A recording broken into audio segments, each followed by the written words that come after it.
Assalamualaikum warahmatullahi wabarakatuh. Penonton YouTube Media House yang berbahagianya karena di Jakarta di Senayan acara Pekan Kebudayaan Nasional PKN. Kamu dari tim Aceh Besar untuk malam penampilan yaitu di Kok Pulau di penaikun pemateri dalam sebuah video yang susun pendidikan terpadu Pak Kadis pendidikan dan kebudayaan Aceh Besar, Don Tuan dan Pak Ubud dan rekan-rekan Mamadu. Ini udah mencari dia. Nah, ini Pak PKN.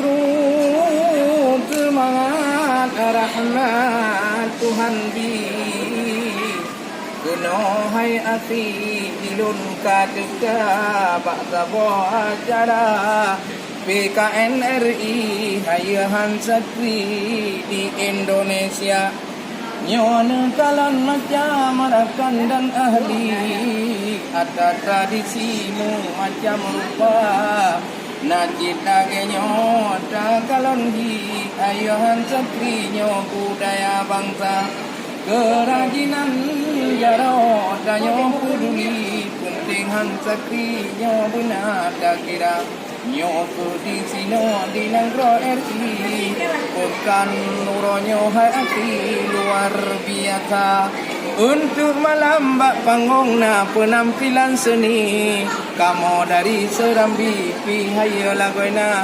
penampilan Liko Pulau hebat han sakri awak menari untuk yang muda-muda mudah-mudahan laki bombi bagi wasi Bandung Sidara supaya di Nanggro memuji seni dan lestari budaya bangsa mulai budaya Aceh sampai ke luar negeri kemana saja budaya ini harus kita cinta. Semoga Nanggro hebat han sakri nada lestari budaya bangsa. Ya, ini sabai. Assalamualaikum warahmatullahi wabarakatuh.